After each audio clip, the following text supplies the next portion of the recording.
by insolvency practitioners to reduce the prospects of a successful complaint and even possibly ward off a complaint being made in the first instance. And the most important step that can be taken is a precaution to ensure that contentious decisions are based upon reasoned legal advice. And that is a common factor in most of the unsuccessful complaint cases noted above. So basically what we are saying is that where you are in this business, the precaution that you should take is to ensure that you take the best advice possible in order for you to forestall any possible successful complaints.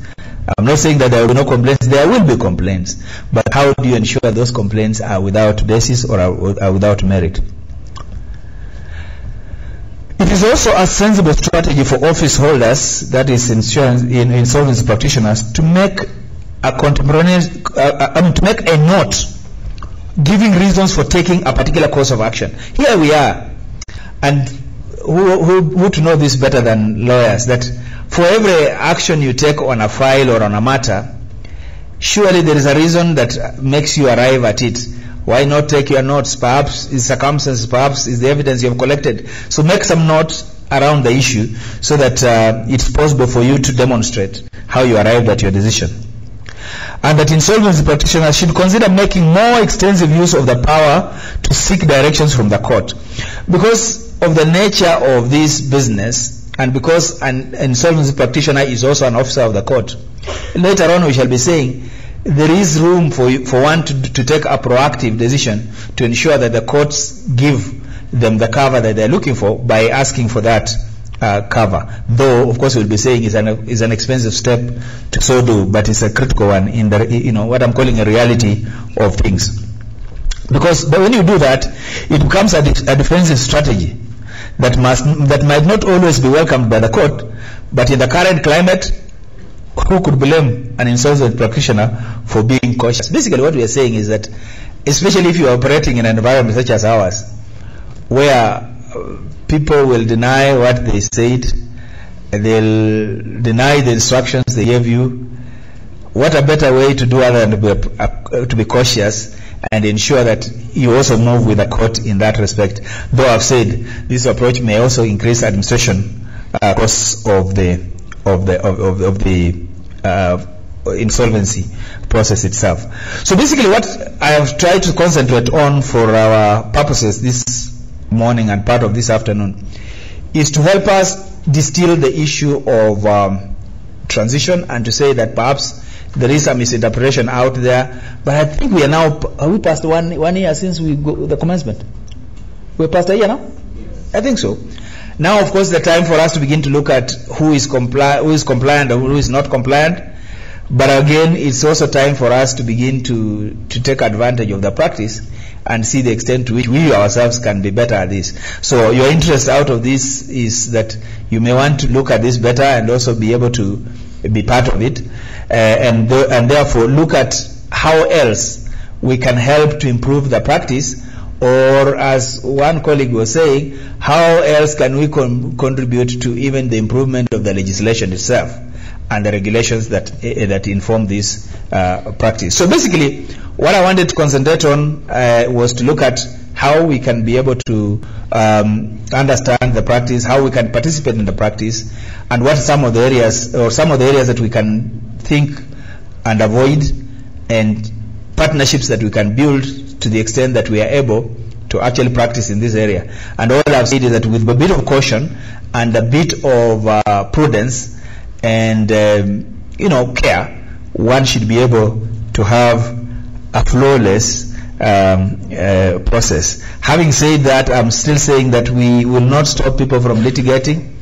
We will not stop the umtatas of this world, because they have also a job to do, which is essentially a public spirited advocacy. Thank you very much.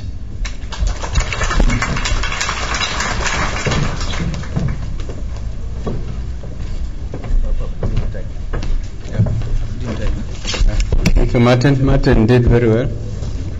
Can we give him another round of applause? As we said, you'll save your questions for Martin, and we shall ask them together with Kiragu Kimani's. Now, Kiragu Kimani is with us here. He's not new to most of us. Mr. Kimani has over 26 years experience in tax litigation, commercial litigation, real estate litigation, and arbitration. I believe that's what Ben Musau was calling complex litigation. But even if you are doing your matter to recover some chicken, that is still complex litigation from where Martin comes from. Yeah, he's also got a substantial experience in procurement law, having represented several state corporations and other entities in procurement law appeals and advising them on tendering processes. He has handled complex energy and tax disputes, and I believe when he comes here he'll tell us what are those complex tax disputes. He's also been consistently recognized by various legal directories, including the Chamber and Partners, and the IFLR 1000 as a leading lawyer in the region. Mr. Kiragu has previously been awarded the International Law Office Client Choice Award as the best litigation lawyer in Kenya. Let's give him a clap for that. How many of you can say that about themselves? But we are getting there. That's where we are heading. Mr. Kimani is also highly rated by his clients. Many of them come back and say, we've received excellent support. He's been very sharp and dynamic. He's been very flexible and very commercial. Very commercial? Yeah. Martin says yes, very commercial. I hope it's the commercial in the positive sense. These are the areas Mr. Kiragu's practice. Distribution and litigation in the areas of procurement and PPPs, tax insurance, arbitration, intellectual property, aviation, medical negligence claims, libel, building and construction, and real estate. His qualifications: he was admitted as an advocate in 1988. He was in the School of Law between 1987 and 1990 for his bar finals. In 1984 to 87, between 1984 to 87, Mr. Kiragu was at the University of Nairobi for his bachelor's degree. He is a partner. He has been a partner at HHM since 1991. Before then, 1988 to 91, Mr. Kiragu was a legal assistant at HHM. That's quite a mouthful. That's his presentation. Martin says that is his presentation. So I think we shall put our hands together and invite Mr. Kiragu to add on to that. Thank you very much. Karibu Bwana Kiragu.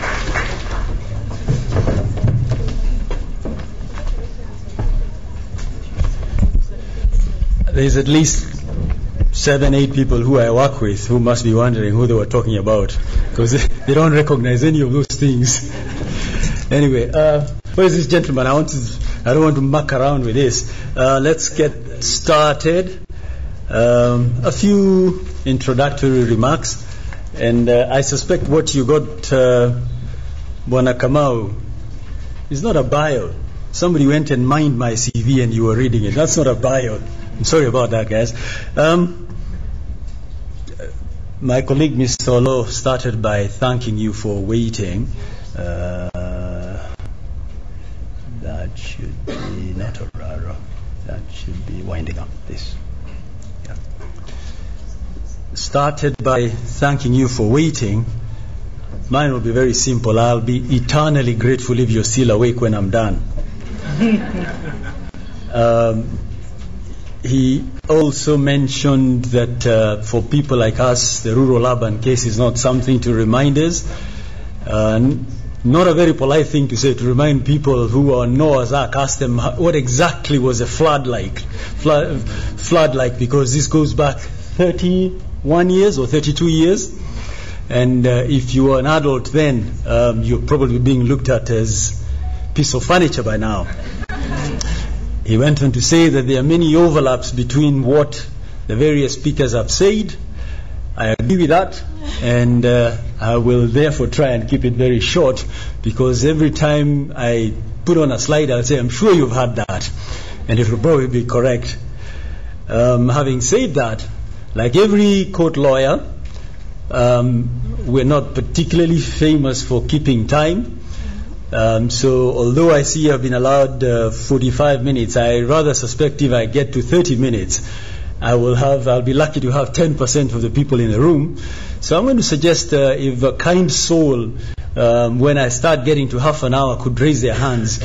And I suggest this be done by somebody at the back, so that I look clever and like a good manager. So these are the guys don't see. If you put up your hand, then I'll know it's time to wind up.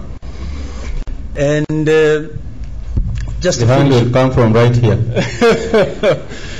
To finish up with my introductory remarks, unlike Martin Olob, I don't have an LLM.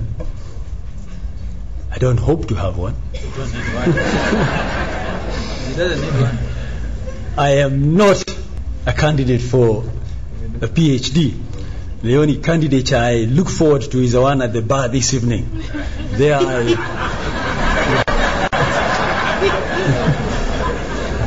I have to say I do as well as any Queen's Counsel.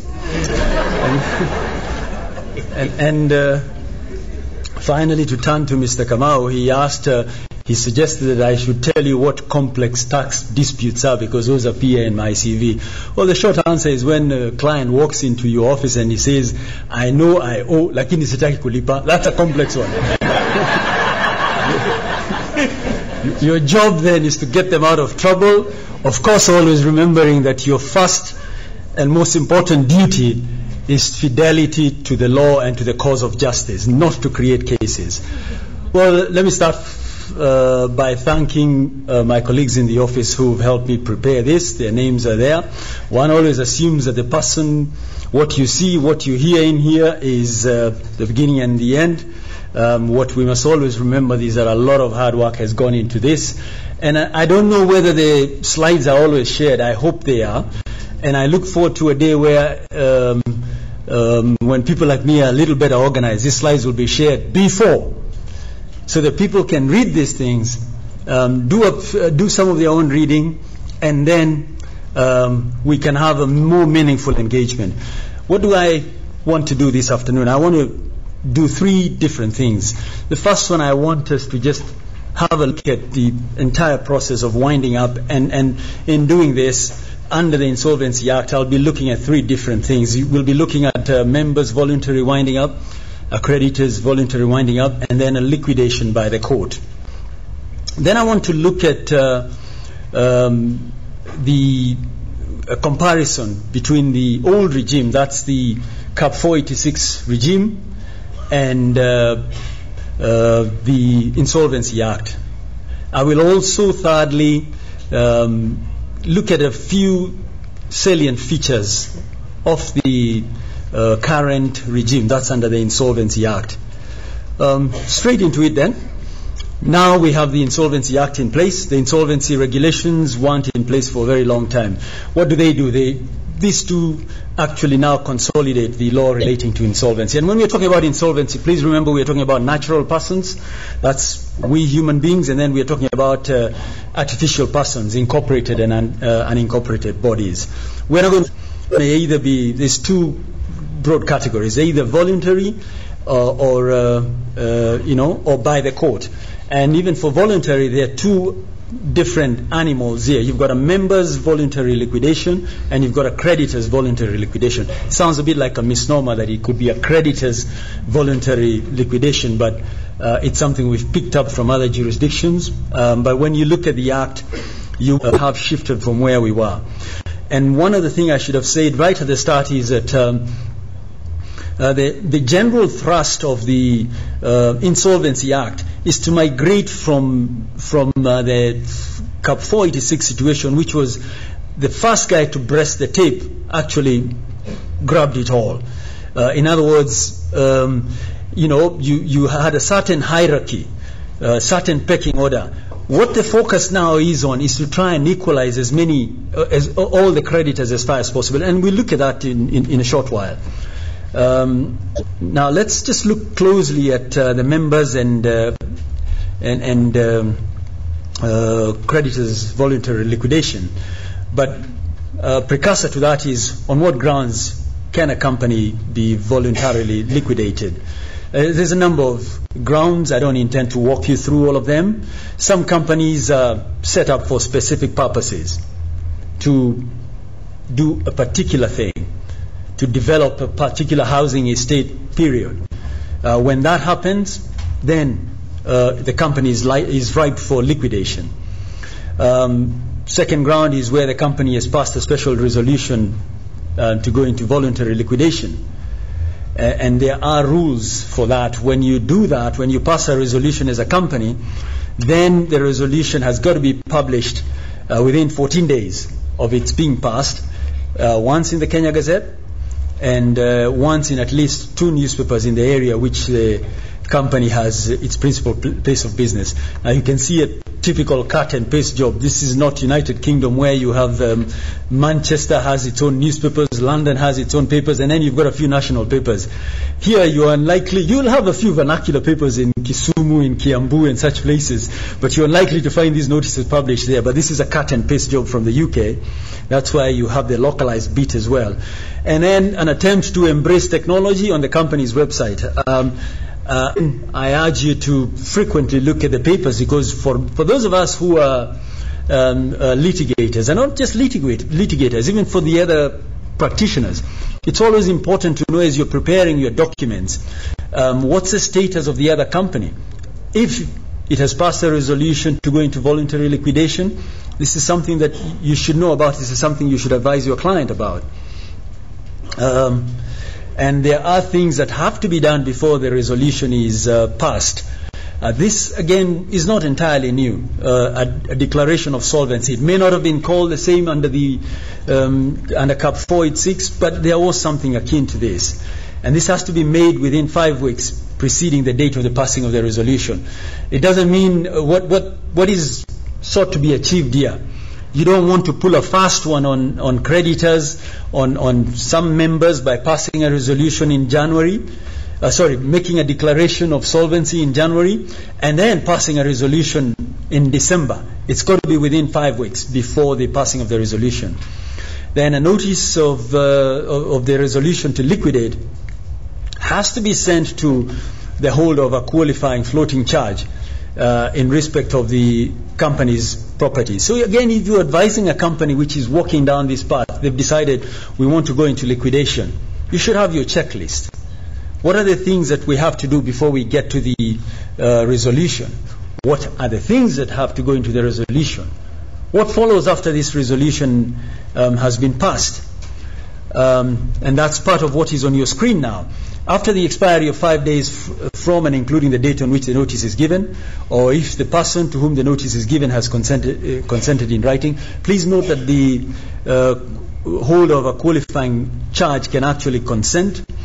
Then the notice is taken effect. When does the liquidation process itself commence? Sections 393, 395 and 396 have to be looked at closely. But the bottom line is that the liquidation commences with the passing of the resolution to liquidate the company. It's important to note this, because if you're preparing security documents and the liquidation process has commenced, these will be affected. Again, all the more reason to keep a lookout in the newspapers.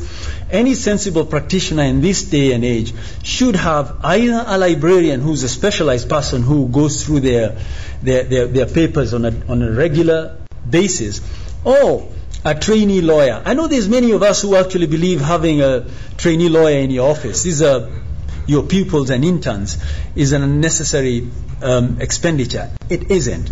These are the sort of tasks that they can undertake on your behalf. We as practitioners will not be able to do this on a day-to-day basis. Yet, it could be very expensive for you preparing security documents and later discovering that a resolution had been passed for a company to go into liquidation. It has taken effect, and you have gone and created securities over its assets, because you are not going to be doing your client anything out of this. What's the consequence of the commencement? Couple of things. First one is that the company ceases to carry on business.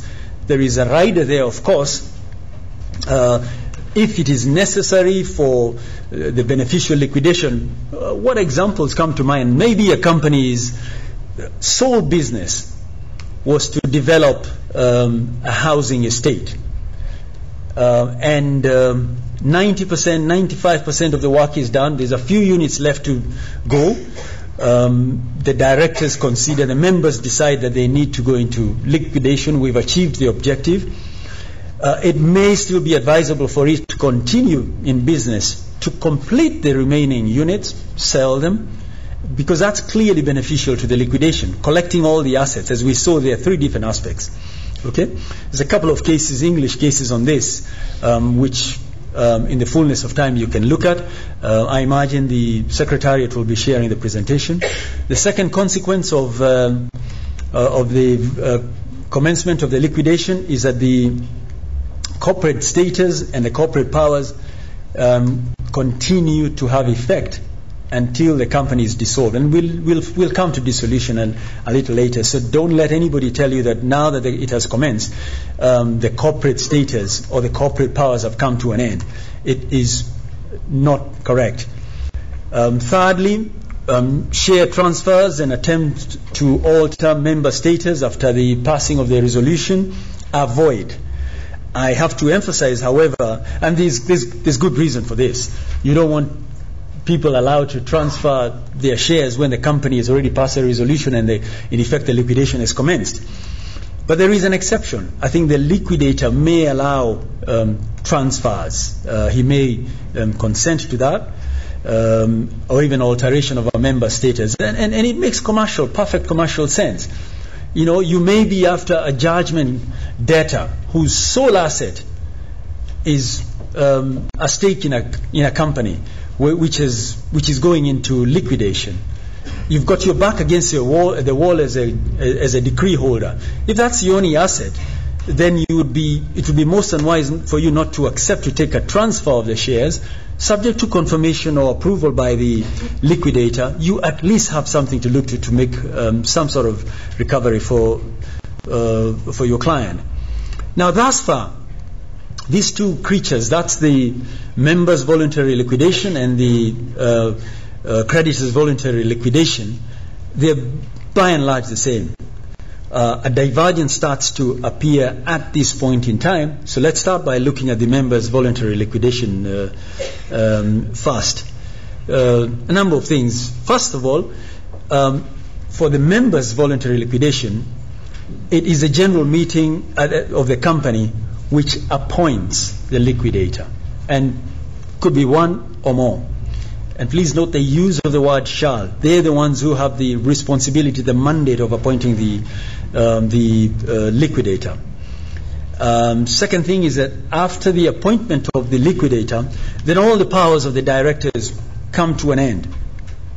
But the company in general meeting or the liquidator can actually allow the directors to continue exercising their powers. Again, my example of the company developing a housing project. The business may very well rely significantly on the goodwill of individual directors. It would be foolhardy for the liquidator to tell them you're done, you're out, now that the liquidation process has commenced. You may want to take advantage of their goodwill to complete the business. Okay? Third thing, this is common to both of them. Only an authorized insolvency practitioner is eligible for appointment as a liquidator. I'd urge you, when you have a little time, to look at sections 6 and 7 of the Act and regulations 11, I believe it is, as to who is qualified. I think we've got a through pass as lawyers. I'm certain that we as lawyers do not have to sit any sort of exams. We've got an opportunity here to get into a space that has been the preserve of the audit firms. We must always look for growth opportunities for ourselves. We always think in terms, are you a court lawyer, are you a conveyancer, are you a commercial lawyer? Here's another avenue that lends itself to you to get into business. Okay? Let's look at the creditors' voluntary liquidation. Now, the company has, first thing is that the company has to convene a creditors' meeting not later than 14 days after the resolution of the company to liquidate.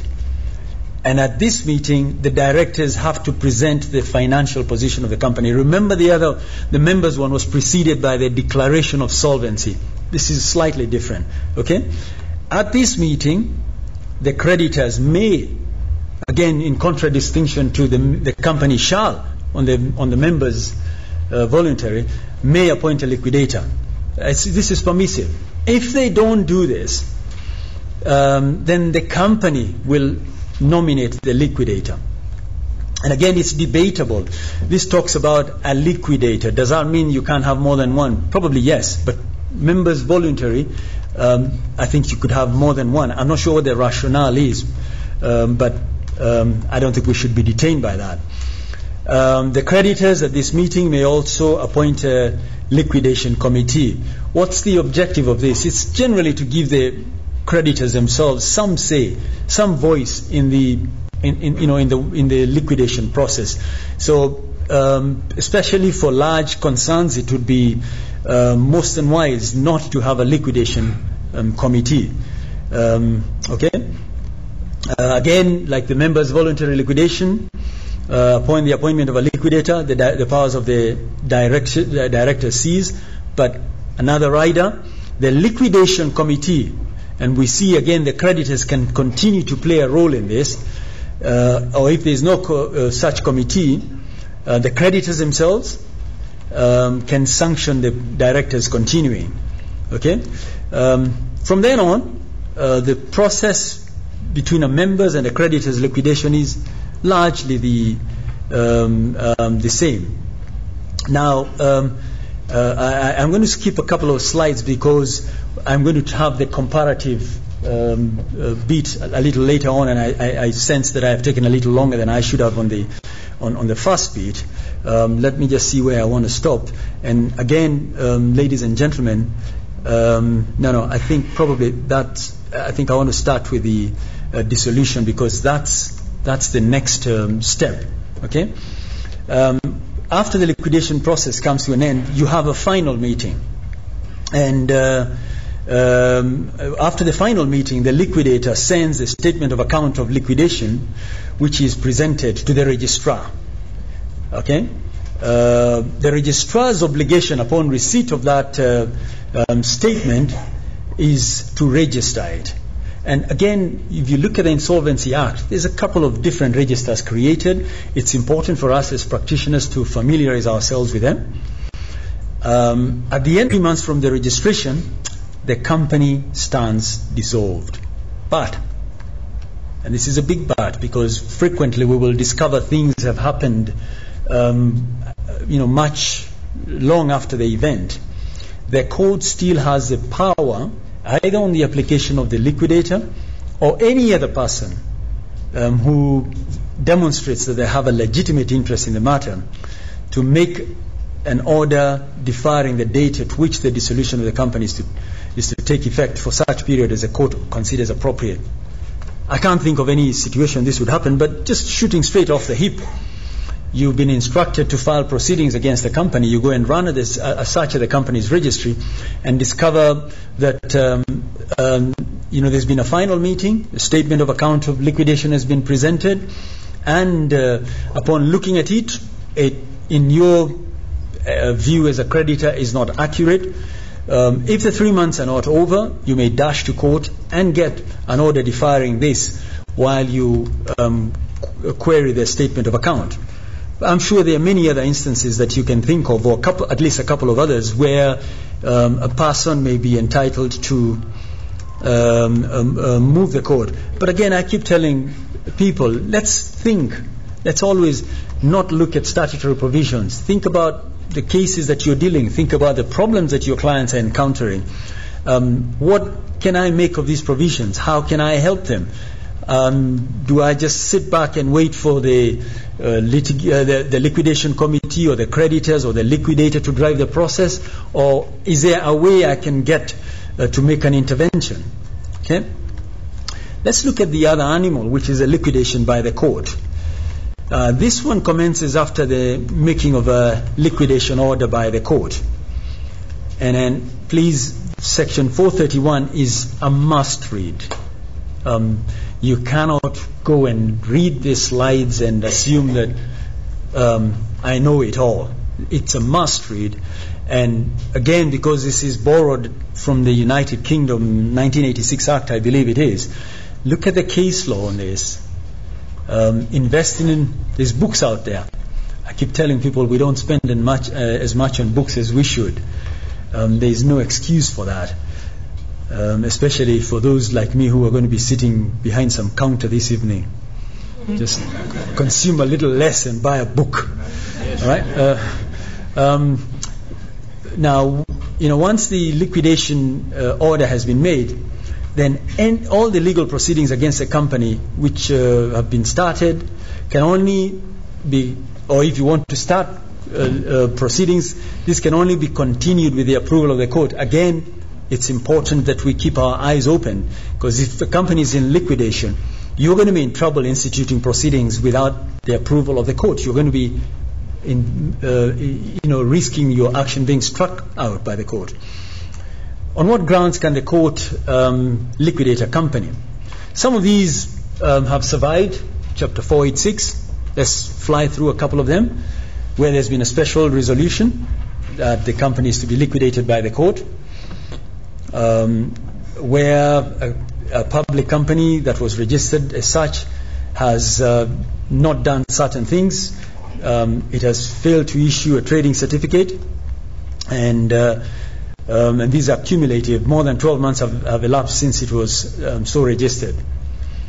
A couple more of these. The company does not commence its business within 12 months from its incorporation, or suspends its business for a whole year. We don't need to look at all of these. Just for number 5, I'd like to pose it for one moment. You could wind up companies for debts of 1,000 under the old Act. I think it was Section 401, where you issue the winding up notice, or 220, one of the two.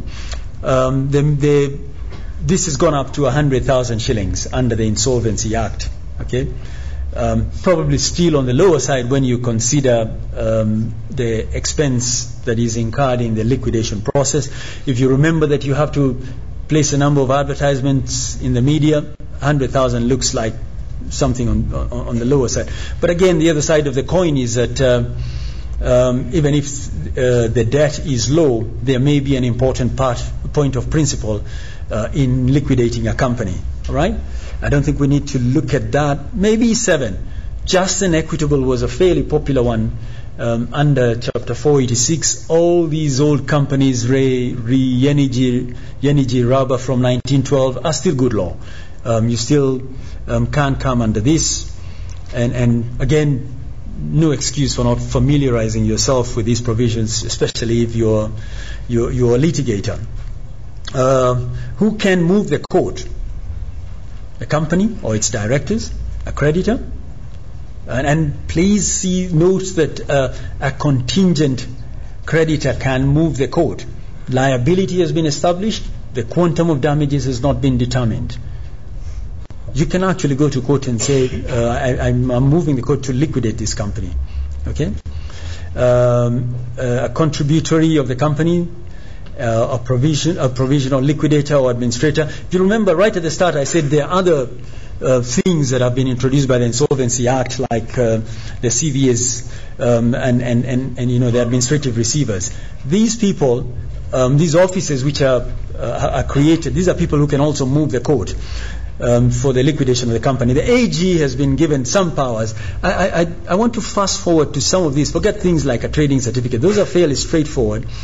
But again, we are trying to transition to a fast world, or not, if not necessarily a fast world, to bridge the gap between us and the larger economies, where the Attorney General has some teeth. All right, he gets information. Look at B, for example. He gets information after investigations by the Capital Markets Authority or the registrar that certain things are not right. He can move the court. Okay. he gets a report from an inspector who's conducted an investigation into the affairs of the company that is pointing in the direction of liquidation. Again, he can move the court. For those who are in the Attorney General's chambers, for those who are representing persons who are unhappy about the state of affairs in the company, these are opportunities for us to approach the Capital Markets Authority and tell them, I represent X. X has certain concerns about company A. These are the concerns. We now ask you, pursuant to Section 425, to look at these complaints and consider making a report to the Attorney General. We have to always look for new opportunities for ourselves.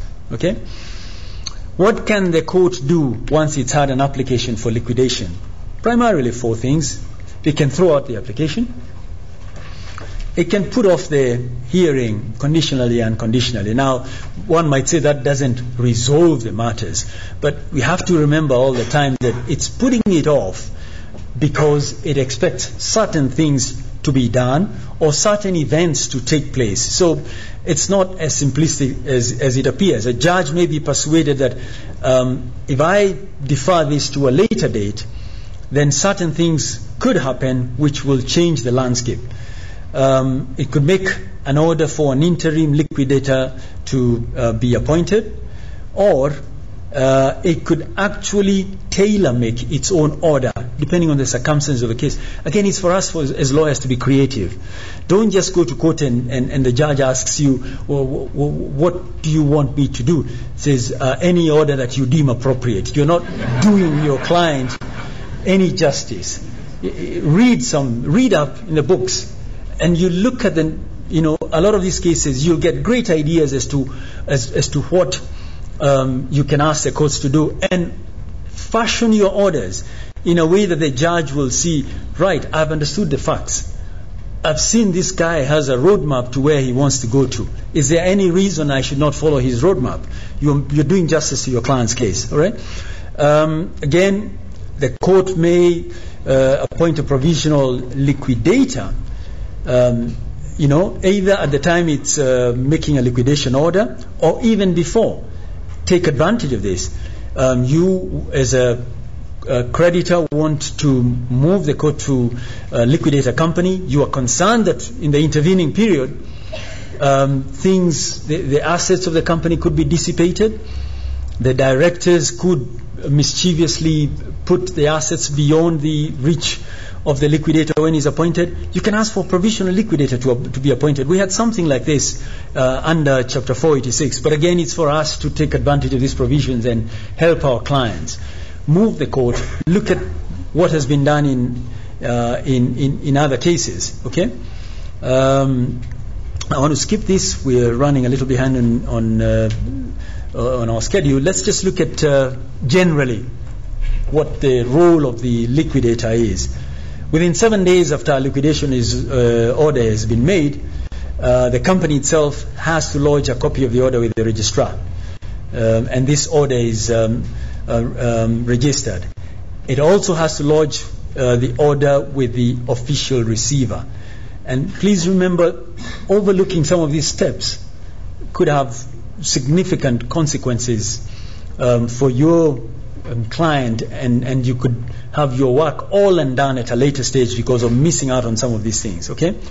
Upon the making of the liquidation order, the official receiver becomes the liquidator of the company, and he continues until some other person is appointed in the creditors or contributors meeting. I emphasize that it is our job, if you're acting for the petitioner, if you consider that there is a lot at stake, then you must be prepared to advise your client to incur the expense of having somebody other than the official receiver appointed the liquidator. Why? Because this person is going to be able to dedicate greater resources. Remember, the official receiver is dealing with all these things that are happening relating to companies. So if you want, and I don't mean any disrespect to the official receiver's department, if you want a thorough job done, you'd be well advised to consider having somebody other than the official receiver appointed the liquidator. Okay, the functions of the liquidator include ensuring the assets of the company are realized and distributed to the company's creditors, and then if there's a surplus, to distribute them to the persons entitled to them. Again, and this is, I said I'd come back to this, what's the pecking order? The first thing is that he has to ascertain the debts, the liquidator. Once he's done that, and he then has to distribute the assets which are available for the payment of creditors. And you must look at the second schedule of the Act to establish how this is done. Okay? Very quickly, this is the order of priority. Expenses of the liquidation. Perfect reason for us to be insolvency practitioners. You're going to get paid first before all those poor souls who lent money to the company. Okay? The second priority is the employees, and then the third are tax claims. Now, the expenses of liquidating a company, as far as the assets of the company available for the payment of general creditors are insufficient to meet those expenses, have priority over any claims to property compromises in any floating charge. So you are even ahead of the guys with a floating charge. Okay?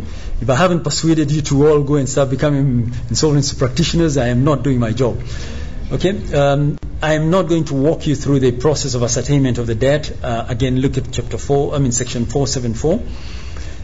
Before we get to the swan song, there's going to be a final meeting. Once a liquidator is satisfied that the whole process is completed, he will call a final meeting for consideration of his report. And once the meeting, or the function of the meeting really is to consider the final report or the report of the liquidator, and then the liquidator has to give notice to the court that the meeting has been held and what decisions were taken at this meeting. What follows thereafter is that within 7 days of the giving of the notice to the court, the liquidator, note he's now called the former liquidator because we are the tail end, has to lodge a copy of the notice with the registrar for registration, and the registrar has to register it as soon as practicable. At the end of 3 months from the date of registration of the notice, the company stands dissolved. Again, we have a rider. There may be people, including the official receiver or anybody else who demonstrates they have a legitimate interest, who may be able to persuade the court to defer the date of dissolution. Right? Let's very quickly run through the, a comparison between the three different creatures that I've spoken about. In terms of the objective, what triggers it, the key players, and who's in control. That will help you put things in perspective. That will help you guide your clients as to when they come and tell you, we are thinking it's about time we shut down this company. Advices on the way forward. If you have, the pros and cons of each one of these, then it helps you in giving proper advice. Let's start, and again, I will not go through the entire table. Take your time when you receive the presentation and actually look at the provisions. There's no substitute for looking at the provisions. Sometimes in paraphrasing things, in trying to give them your interpretation, things may be lost. That's why I emphasize you must look at the provision. Let's just look at a couple of these. Let's look at sample some things like the objective. In a member's voluntary liquidation, it may be that the owners of the company have decided, look, we've done what we set up to do. All right? So we want to shut down this place. Okay? Creditors, it may be that they feel, a creditor feels this guy is a bust. Let's start the process of shutting them down. Okay? Liquidation by the court could be anything, including the just and equitable clause. And then the trigger events, I've set them out there.